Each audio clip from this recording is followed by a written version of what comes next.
All right, what's up, everybody? Welcome back. We are here live with some more MMA DFS picks and lineup advice. FanDuel, DraftKings, sleepers, best bets, picks, strategies, everything you need for UFC 292. We have two title fights: Aljamain Sterling, Sean O'Malley, Zhang Weili, Amanda Lemos. Welcome. I'm Brian Jester, co-founder here at Occupy Fantasy. Joined, like always, by the owner of MMADFS.com, Jake the Snake. Jake, what's up, man? What's happening, man? Good to have you back. I hope your traveling trip was fun over abroad. It was great, and now paying the price for it. I've been sick pretty much all week, and so for those of you watching, Jake is going to handle most of the talking, which, to be honest, isn't that much different than any other UFC video that we do. But Jake's going to handle most of the talking. And if you're new here, welcome. What we do, we break down the main event. Main events plural this time, betting DFS perspective. Jake's gonna give us some insight on what we normally see from these cards that have two main events for DFS. We'll break down the newcomers. There are no newcomers on the card, but there are some Ultimate Fighter guys that we need to talk about and analyze how they got here, what their strengths are. Play good fighter, good matchup, bad matchup for fighters that have less than 4 fights under the belt in the UFC. And then we'll give out a prize picks play, a fight that you have to target in DFS.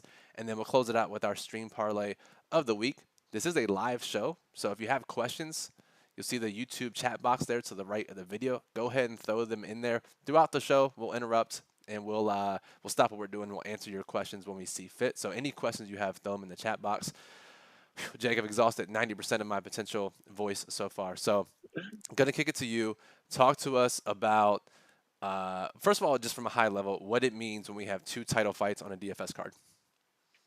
Yeah, I was actually looking at it, try to stay on top of the numbers, make sure the trends are all still accurate. So I put up the last 16 slates that had two 5-round fights and just kind of broke those down. So we had two of them that had 0 5-round fighters in the winning DraftKings lineup. Although one of those would have had one in the optimal lineup when Julia Pena beat Amanda Nunes. No one hit that because she was so low owned that no one actually found the optimal. So technically, there was two that didn't have any in the winner, but in reality, it should have been one. So basically, 15 of these 16 slates, the optimal had at least one of these 5-round fighters. So then we can break that down a little bit farther, and so it's pretty evenly split right now. We've had kind of a run where we've had a bunch that have had two, where it's been a lot of one dog and one fave in the winning lineup, but it's still even. We've had 7 that have had exactly one 5-round fighter in the winning lineup. 2 of those had just one dog, and on both of those slates, both the underdogs won, but only one of them ended up in the winner. So to get one dog, you typically need both dogs to win, but you don't need to play both dogs. And then we had 5 that had one favorite in the winner. 3 times, both the favorites won. Twice of those times, it was a dog and a favorite. Sorry, a little bit slow here. But yeah, so typically if you only have one 5-round fighter in the winner, it's going to be the favorite generally. And if it's the dog, then both the dogs need to win. So typically you want to play just one favorite if you're only playing one 5-round fighter. The other 7 times where we had two 5-round fighters in the winning lineup, 2 of them had both favorites, but both of those were double-digit splits, and one of those was an 87-way split. So you really want to avoid playing both favorites.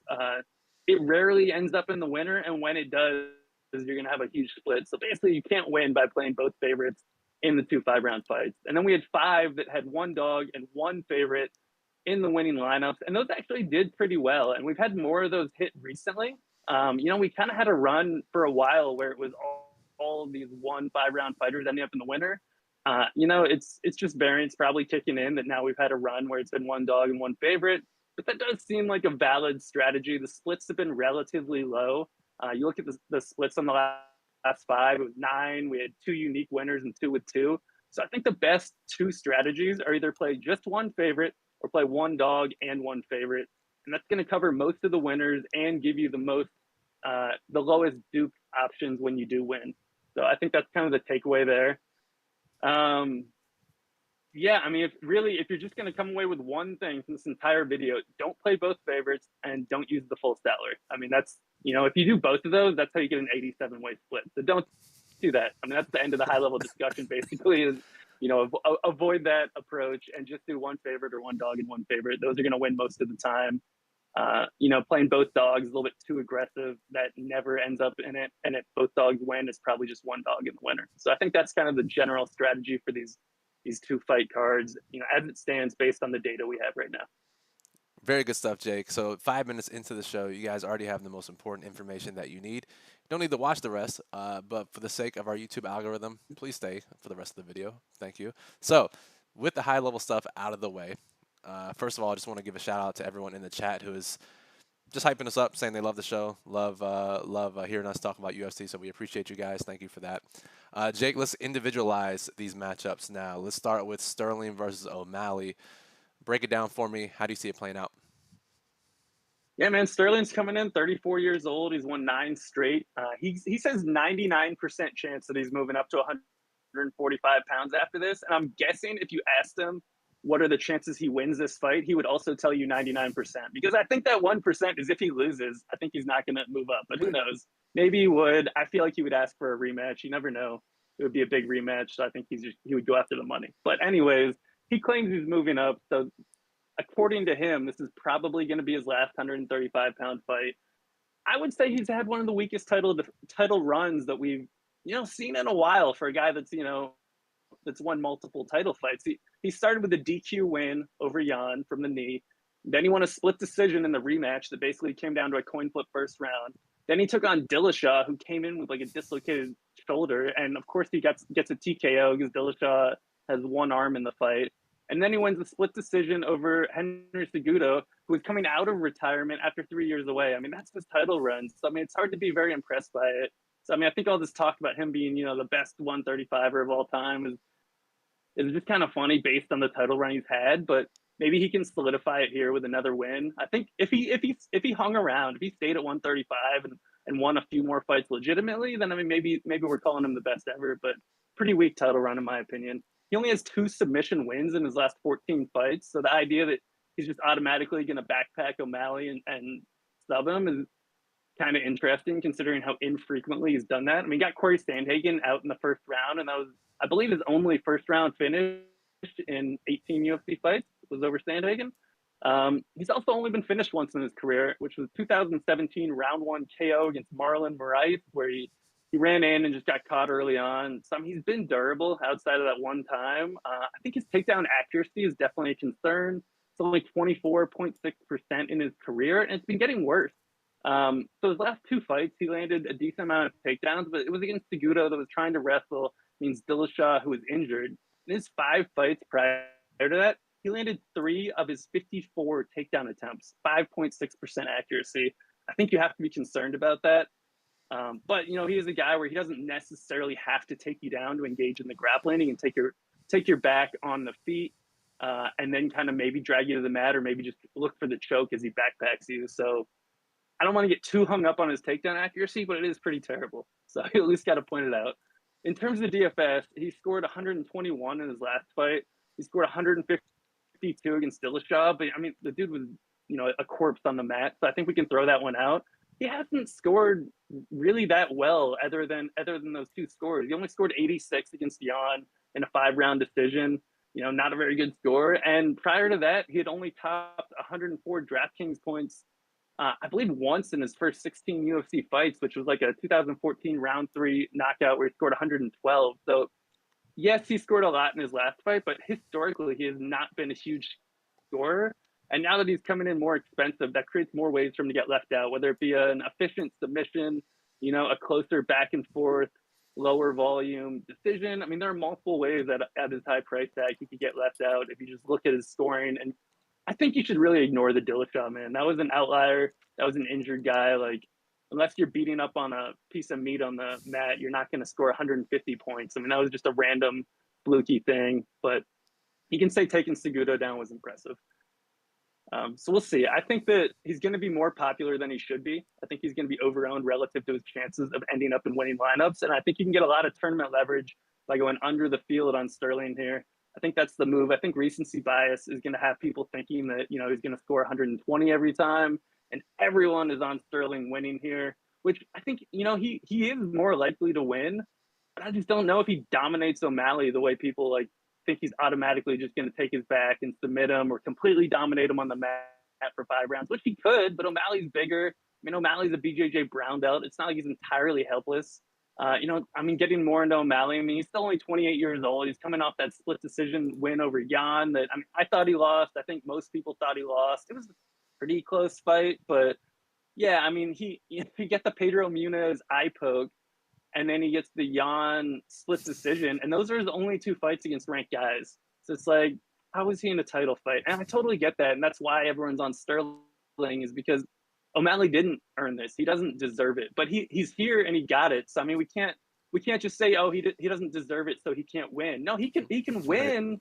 You have to ignore the fact of how he got here. Yes, he didn't deserve it. He didn't earn it. But I mean, he's still fast on his feet. I don't really think he knocked Sterling out. But I mean, who's to say that if Sterling only gets him down once or twice, that O'Malley couldn't, win a split decision? I mean, I think that's definitely possible. We've seen Sterling slow down in the later rounds, and his takedown accuracy gets even worse once he's tired. So I mean, it could be like the Jan fight, where we get a close first round, Sterling wins rounds 2 and 3, O'Malley comes back and wins rounds 4 and 5. You never know. I mean, we don't even know what O'Malley's championship cardio is going to look like because he's never been in a 5-round fight. So that adds a lot of volatility. If he looks terrible, if his cardio goes out the window, then maybe Sterling could put up a huge score. And I mean, that'd be pretty awful for anyone that listened to me about fading him. But we have no reason to think that O'Malley has terrible cardio. We just don't know. He's been training for a while. He's been sitting on the sideline. He knew this was coming. So he's been training wrestling. He's been training grappling. He said he's been training cardio. He's like, yeah, I had 2 rounds to everything. I mean, whatever. We'll see. We don't know. It's a mystery what his cardio will be like. But I think this one has a pretty good chance of running long. I don't really think O'Malley knocks him out. Sterling has not been really submitting people, so I don't think it's super likely. I think this gets into the championship rounds. I think it could be closer. Sterling's last 2 decisions have both been split. Super, super close decisions. Like, as close as you can get on split decisions. Not like, wait, how was that split? Not like Pantoja Moreno, where it was like clearly or Pantoja won. I mean, these were very close decisions that Sterling could have lost. So I think that O'Malley is at least live in a decision. He just needs to not get submitted. And there's always, a puncher's chance, that'll be the cliche term of the week, that he could knock Sterling out, but it's pretty unlikely. So I think this runs long, and if Sterling wins the decision, he could score well, he could bust. I mean, wide range of scoring outcomes. Yeah. I mean, just an excellent breakdown there, Jake. I think you covered a lot of the points that a lot of people wanted to know about, and just a really, really sharp point about the credibility of O'Malley being here. That doesn't matter, right? We're here on Saturday and he's on the card and we have to play him. So how he got here does not matter. Can he win this fight? I got to say, I admittedly thought the odds would be a little closer than what they are, just based on the matchup. But here we are. So really quickly, before we move on to the next title fight, there are 2 questions in the chat. Let me see here. One's from Londo. He's asking about his 3 favorite underdogs. He says O'Malley, Blackshear, and GM3 are his favorite underdogs. Do you like them to score well? Just really quickly, Jake, rank those 3. If they win, who scores the most between O'Malley, Blackshear, and Meerschaert? So if they win, I would say Blackshear probably scores the most, O'Malley second, and Meerschaert third. But I would completely reverse that in terms of likelihood of winning. I don't think Blackshear is going to win. I don't really think O'Malley's going to win. I think Meerschaert has a shot, man. He's always live for a late sub. It's a tough matchup, but we've seen Petrovsky slow down late in fights. We've seen him get subbed by Brian Battle on tough. That doesn't show up on his pro record, so it's kind of under the radar. But yeah, I mean, I think Meerschaert's live, but we've seen Meerschaert struggle to score well even when he gets 3rd-round submissions. So it's like he could get it and score like 75 points. So he kind of needs like a 2nd-round submission there. But I don't mind Meerschaert at all. I don't know. Blackshear seems like chasing the twister. Agreed. So I'm not really on that, man. 7 days, like, God, cutting weight twice in a week and fighting twice, like, that's super tough. So, I mean, Hail Mary submission or bust, like, it's possible. Batista got stubbed by Sandhagen in his debut, but I think it's asking a lot to victory lap that twister submission there. I agree. 100%. James in the chat says, what's the chances of O'Malley and Sterling both being optimal? We haven't talked about stacking yet. It rarely happens. Jake, we are notoriously bad at determining which fights are going to be great stacks for low-risk contests, but we're pretty good at high risk. I would not say that this is your classic in classic in terms of the sense that it happens like 3 times every 5 years. That a 5 round fight, both fighters would be in the winning lineup. One, you need every dog to lose basically, except for one, and then it needs to be high scoring back and forth. I assume you don't see that happening here, right? Yeah, I mean, the only way that would happen is if Sterling doesn't grapple and we see a super high volume fight, which seems very unlikely. Yeah, agree. All right, let's move over to the next one. Zhang Weili, Amanda Lemos. Should be an exciting fight for as long as it lasts. So break it down for me, Jake. How do both these fighters fare in this matchup? Who wins? What does it mean for DFS? Yeah, I mean, this is honestly, in my opinion, this should be the main event. They should have made Sterling O'Malley the co-main. I mean, I think this is the best fight on the card. I think that also would have been hilarious for Sterling. But yeah, Weili's coming in 34 years old, 19 career finishes, all in the first 2 rounds. Super well rounded. She can wrestle, she can strike, super powerful. Um, so she's just coming back from the round 2 sub over Esparza, who Esparza, if you remember, she won the belt basically by default in that staring contest against I remember. Namajunas. I'm sure you remember that won you a bunch of money. Yep. But yeah, man, I mean, Weili's really good. I think that everyone knows Weili's really good. She did have those 2 losses to Namajunas. She bounced back with the spinning back fist round 2 knockout over Jacek, and then gets a second round submission over Esparza. So, she's landed back-to-back second round submissions. Now, historically, she's landed a lot more finishes in the first round, which have put up really big scores. But her last score didn't score very well, which I think that'll be interesting. I don't think that's really going to get people off of her, but she only scored 94 points in that. And it was one of those random things where early second round finish where no knockdowns, no takedowns. Yeah. And then you put up like a worst case scenario score. I mean, I would like to say that would lower her ownership, but I don't really think it will, man. I think people are still going to be on her. People are sharp enough to realize that she averaged 130 DraftKings points in her previous 3 finishes, massive ceiling, highest finishing chances of any of the 5 round fighters. So I think she's a really good play. I do think it's a tough matchup in the sense that Lemos has a solid takedown defense. She is just as powerful as Weili. I mean, these are the 2 most powerful 115-pound female fighters on the planet, in my opinion. Lemos doesn't have much in terms of wrestling, but she is an opportunistic submission threat. So Weili will need to be a little bit careful on her entries. Lemos loves to look for chokes, specifically guillotines. We saw her lock one up in her second most recent fight. And, she's got the power and the submission. So definitely really dangerous. But, I mean, I think Weili of the 2 is going to be more well-rounded, and as the fight goes on, she's going to take over, whereas Lemos is more of a round 1 finish or bust historically. But, and then Lemos, I said that going into her last fight, Lemos comes in and gets a round 3 TKO against Marina Rodriguez, who had never been knocked out before. So, I mean, that was pretty impressive. And then before that, she got the second round finish. So, I mean, I can't hate on Lemos too much after the first round, but she hasn't been scoring well in those wins. So at least for DFS, she's been reliant on first round finishes, whereas Weili has shown the ability to score well with finishes, to score pretty well in decisions. I think she scored like 104, 105 points in her last decision win, and would have scored like 111 if the split decision against, I believe, Rose Namajunas had gone her way. So she's shown the ability to score well whenever, whereas Lemos is more of an early finisher. I know I kind of started with DFS on this one, but in terms of a pure fight, I think it's going to be a good fight, but I think Weili's going to wrestle.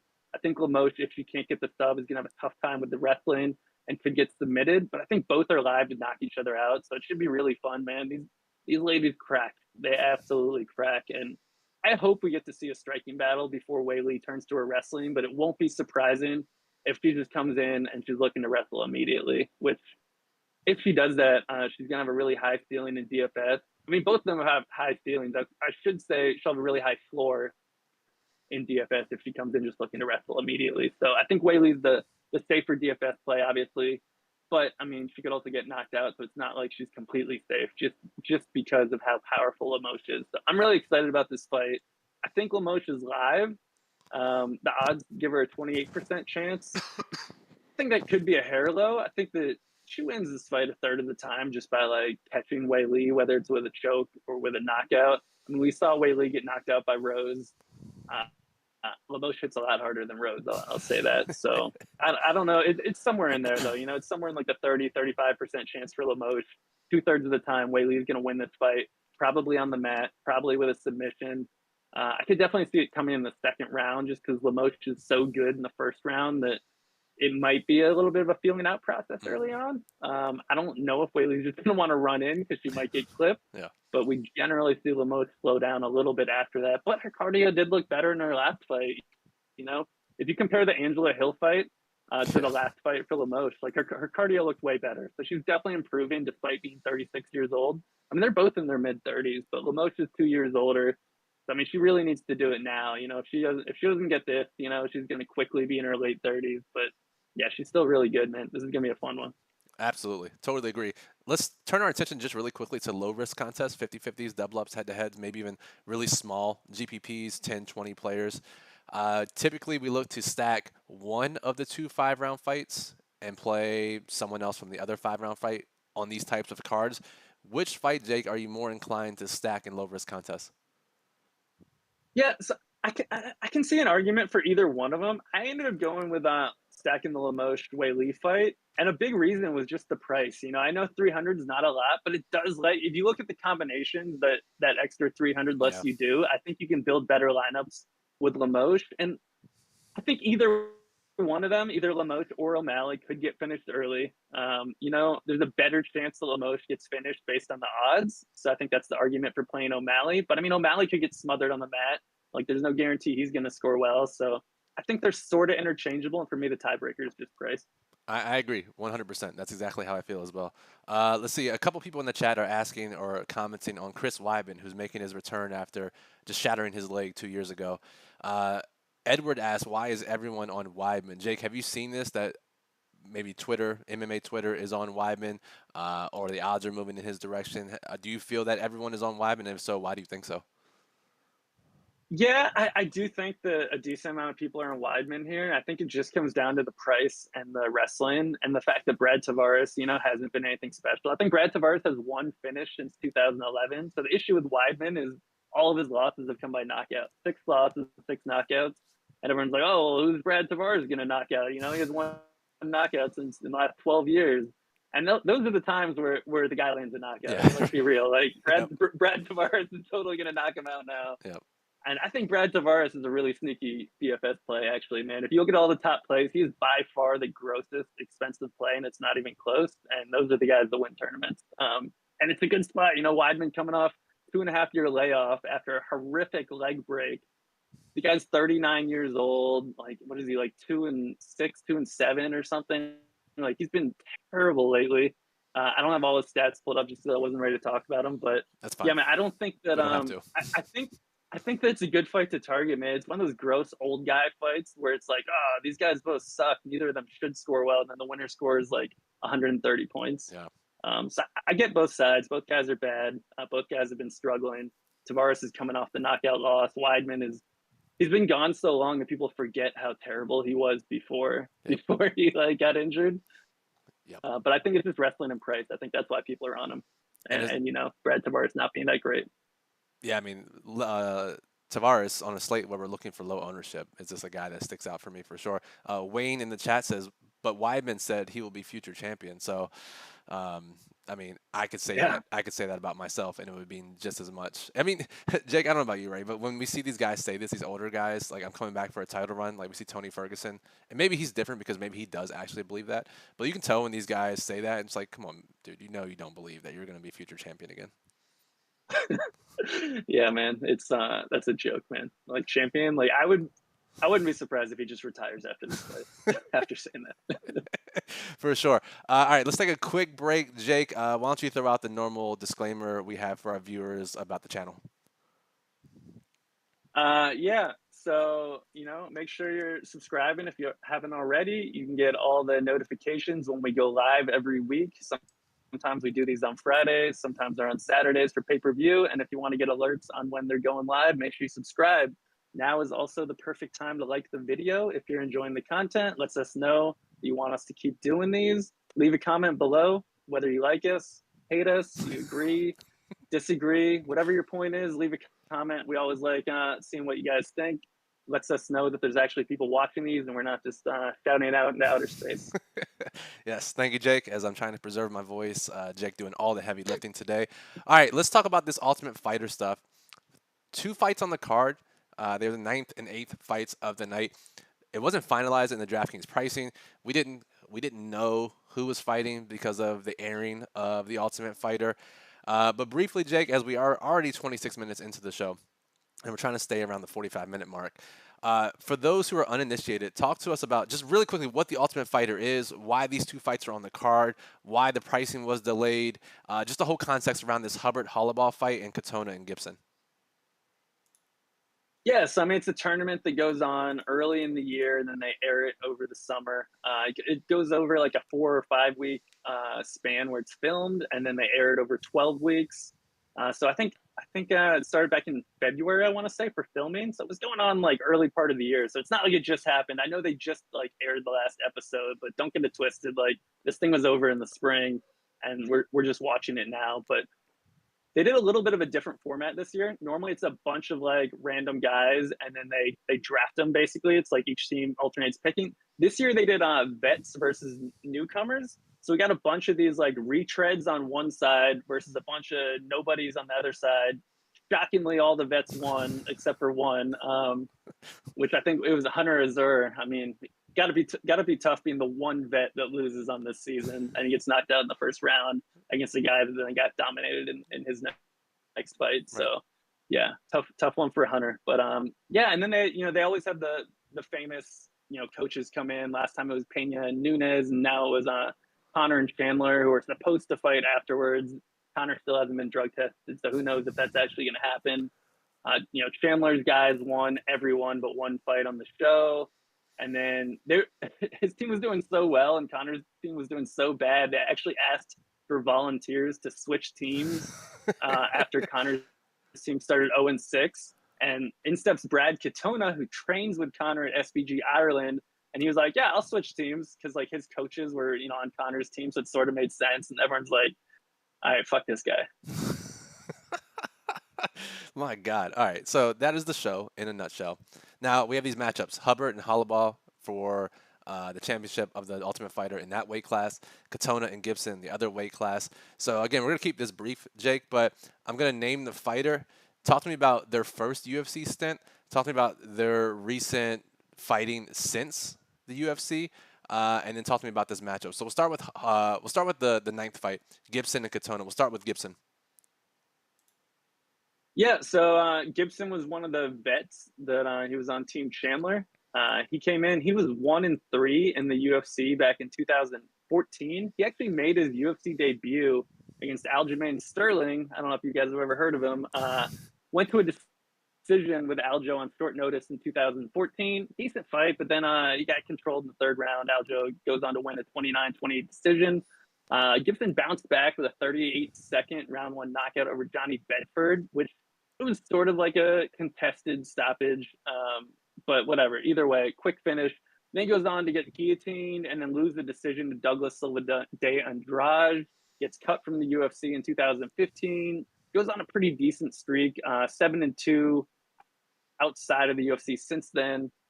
He had a win over John Dotson in 2021 that kind of stood out to me as, John Dotson's pretty legit. You beat that guy, all right, you can still fight. And then he goes on tough. And then Gibson was the guy that hurt his knee on the show. So he had a partial MCL tear in his first fight on the show, landed a round 1 knockout, and then gets the knee injury. And they're like, well, do you want to keep fighting? He's like, yeah, I'm going to keep fighting. So he fights through the injury. And again, this was in the spring. So it was a partial MCL tear, not like a full ACL tear or something. So he's had plenty of time to recover. He said he's good to go now. But yeah, he did have that knee injury on the show. Cool, good to go. And I think to me he was one of the more exciting fighters that we've seen that's coming out of the show. So and then let me see here. Wayne in the chat says, "Who's the better wrestler, Gibson or Katona?" That's interesting because Gibson does have a wrestling background. He's like currently a high school wrestling coach, but he's been super prone to getting guillotined. So he has 4 submission losses. The last 3 were by guillotine. All the submissions are coming in later in the rounds, but he can wrestle. He just leaves his neck out there. He's so tall and so long. He's got kind of like the bird neck that's kind of easy to grab up. but the guy's got super good range. So honestly, I mean, that is the $50 million question is who can wrestle better. And it's sort of interesting because Katona has a karate background, like not a wrestling background, but he's generally looking to wrestle and control guys. And he is a BJJ black belt, so he can grapple, but he doesn't have the same wrestling background that Gibson has. So it's interesting. I think that's going to be basically what decides the fight is who can wrestle better. And if I can answer that, I would be all in on one guy and not the other. But unfortunately, we're going to find out later this evening who the better wrestler is. CA Premium says Katona shouldn't have got the win in the semifinal. You agree? Yeah, man, I was watching that. They actually had that. They were playing that at in Nashville on the big screen when we were there, and we were watching that split decision, and it was like, wait, Katona won? Like it was Yeah. definitely surprising. And even rewatching it, when I'm not in between like buying beers and trying to watch it at the same time. Yeah, it was definitely surprising. I thought it was a pretty close fight, but I thought Timur won. I thought Katona got lucky there in that split decision. Pretty fortunate to make it to the finals. Agree. And just really quickly, because we're gonna run out of time here. So Katona, what was his pre-Ultimate Fighter UFC stint like? So this is his second time on the Ultimate Fighter, and he actually beat Kyler Phillips in a decision and submitted Bryce Mitchell in 2018 on Tough, and that was up at 145 pounds. Both wins aged really well, but I think it's important to note that both guys were super young men. Like he wasn't facing current Kyler Phillips and current Bryce Mitchell. He True. was facing like if you go back and watch the fights, they were shells of themselves back then. They were still learning, but yeah, really impressive on paper. That's probably why they brought him back is they, on paper, they're like, whoa, you beat these guys? Like, all right, cool. You can come back on the show. But after he beat those guys, he went 2-2 in 4 decisions in the UFC. Really unimpressive. Just like, he's just a boring decision grinder, Like, all of his fights basically go the distance. He's had, I think, one finish since 2017. It was like a round 3 guillotine, which, I mean, could be foreshadowing here. Gibson's been prone to getting guillotined, so could be useful. We'll see. I do think Katona could be a sneaky guy to land a submission, but he's probably way more likely to just try to grind out a decision here against Gibson. Fair enough. All right, let's look at this other fight: Austin Hubbard and Kurt Hollabaugh. Kind of a similar matchup. I think you and I were discussing earlier how it's a boring favorite and a more exciting underdog here. Hubbard, Hollabaugh, just talk to me briefly about their pre-tough UFC stints and how this matchup plays out. Yeah, I mean Hubbard just recently got cut from the UFC. He went 3-4, and it was kind of surprising when he got cut because he was just going back and forth between wins and losses. He never lost 2 in a row, and he went 3-4. I was like, oh, he'll get one more, and then he's cut. He was just too boring. They didn't want him around. I mean, he's another decision grinder similar to Katona. A little bit bigger, obviously. He's 155. Yeah, I mean, we know who Hubbard is. Like we've been watching him fight over recent years. The guy hasn't. It's not like these other guys that have been gone for like 9 years. I mean, Hubbard just came right back. But yeah, just really grinding out decisions. Not much of a finishing threat. He had that round 2 TKO against Max Rockshoff where Max just quit after the second round. So I'm not even really counting that as a finish. So, I mean, yeah, Hubbard's not really finishing anybody, man. Just trying to grind out decisions.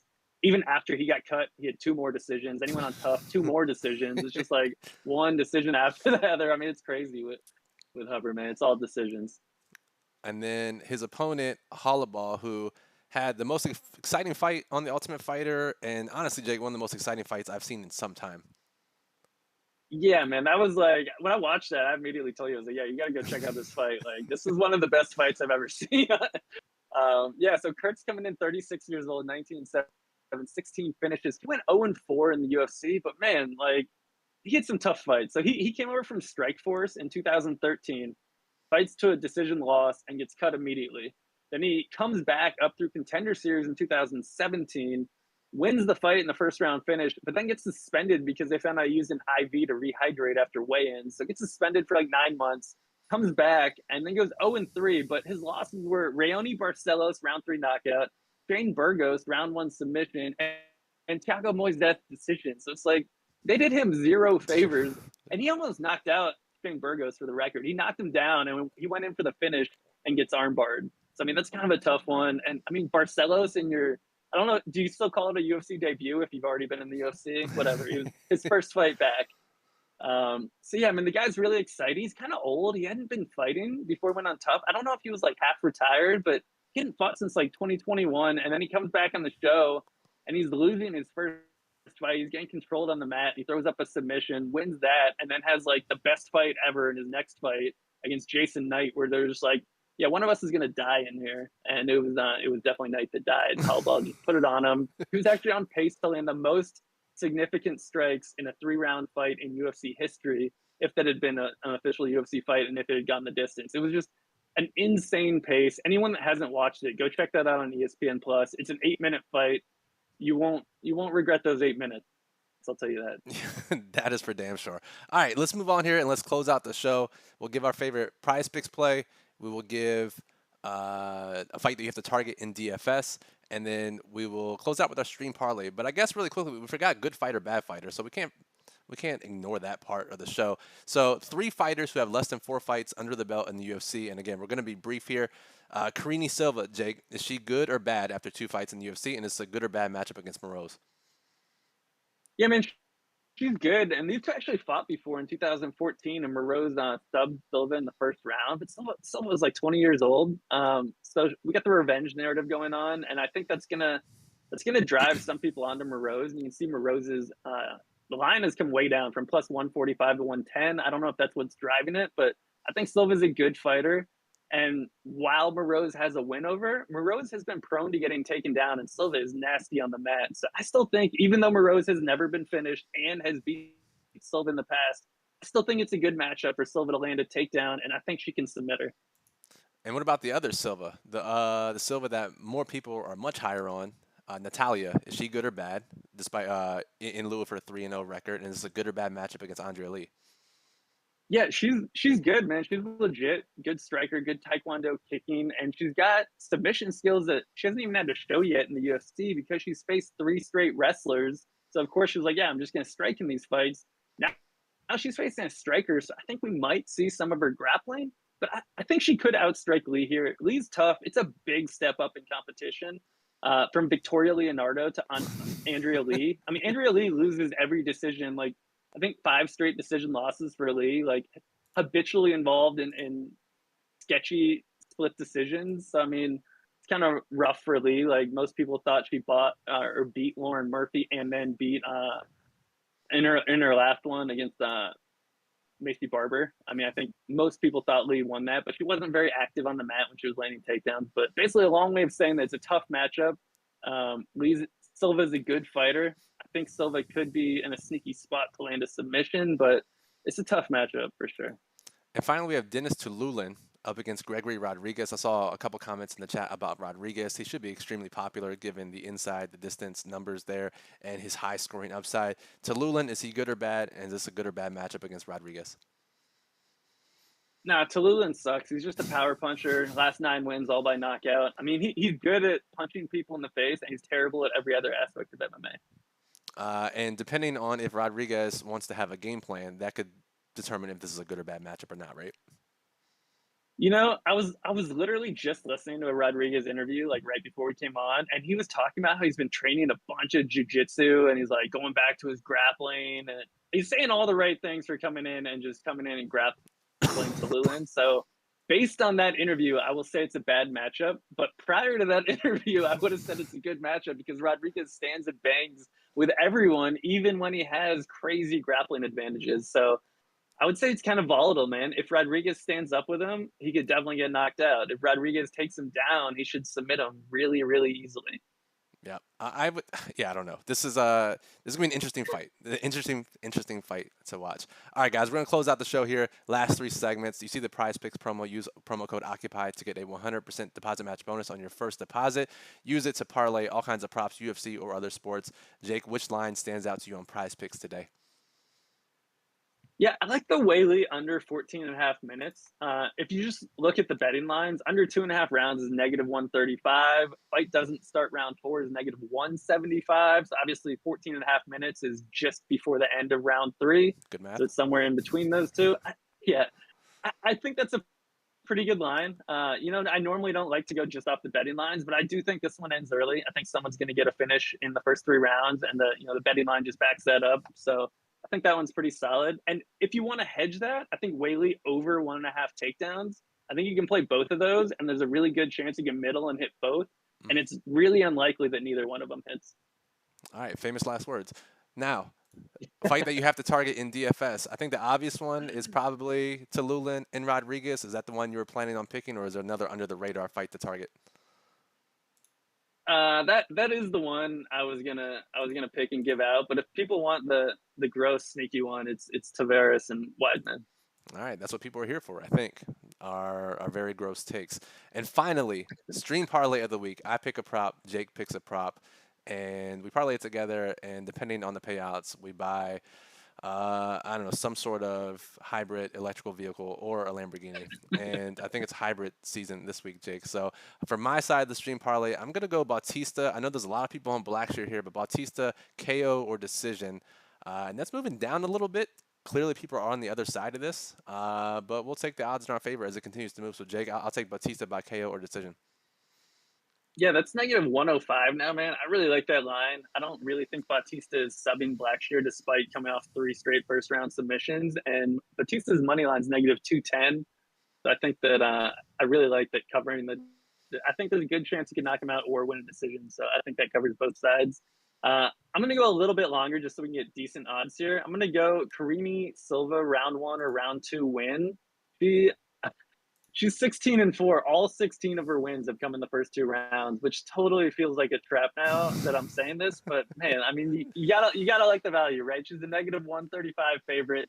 All of her wins have come under this condition, and we can get it at plus 220. So I'm gonna go with that. We lose. The parlay loses on the first fight. Make a new parlay. Ask me for one in the Discord. We'll go plus 524 on the parlay between Batista KO or decision and Karini Silva round one or round two win. Love it. All right, everyone. We appreciate you listening as always. Thank you for watching. Enjoy UFC 292 tonight. Before we get out of here, Jake, I'm going to toss it to you. Last time I tossed it to you on a stream to promote our sites, you were a little unprepared. I gave you the heads up today. Tell people why.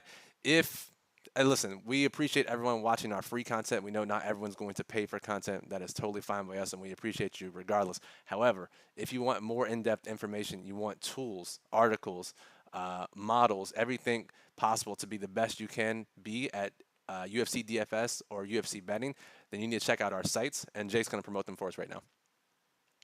Yeah, I mean, for the record, you gave me about 8 minutes to prepare, but but I was ready. I was ready. So we have my free site. It has the weekly write-ups on every fighter. It has the sheet, all the stats you need. It has my favorite bet for each fight and my top overall prize picks playing the slate. And then it also has the archive where you can go back and look at all the slates over the last 3 years and do your own research and see what happened on those slates. And then we both have our own paid site. So we have Occupy Fantasy with I write the article there. It's all the top low risk and high risk plays, as well as the strategies for both contest types. I have a select section of top bets, but it's the top bets that are still available late in the week. If you want the earlier bets, get on the Patreon. I give out bets throughout the week. This week I gave out Weili and Lemos ends in a sub at plus 410 early on. That's at plus 320 now. So I couldn't give that out in the plug bets because it moved almost a full dollar. Then we also have the top 3 prize picks plays in the Occupied Fantasy. I give out 5 to 6 on Patreon.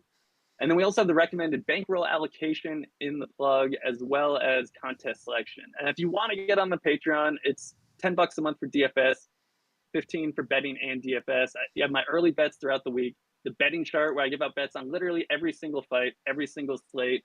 I give how much to bet on, allocation, and where to find the best lines. You get early Friday morning access to the sheet, DraftKings and FanDuel scoring projections, and then the DFS cheat sheet that includes all my top low risk, high risk plays, GPP salary recommendations, 5 to 6 prize picks plays each week, and my DraftKings ownership projections, which are still the best in the industry as far as I'm concerned. Most accurate. I post it every single week, so it's fully transparent and people know exactly how we're doing. And pretty much every single week, it's around 3.5, 4.5% margin of error. So we're right up there, man. Love to hear that. And Jake, you forgot about the Occupy model in the lineup builder at Occupy Fantasy. So I'll Oh, close out damn. with that. But excellent promotion, Jake. You're doing great. Clearly had 8 minutes to study this time around, so go work there. Again, guys, go check it out, MMADFS.com, OccupyFantasy.com for all your paid content needs for UFC, DFS, and betting. So for Jake, at DFS_MMA on Twitter, I'm at Brian Jester FF. Follow me at Occupy Fantasy as well. Thank you for listening. Go enjoy UFC 292.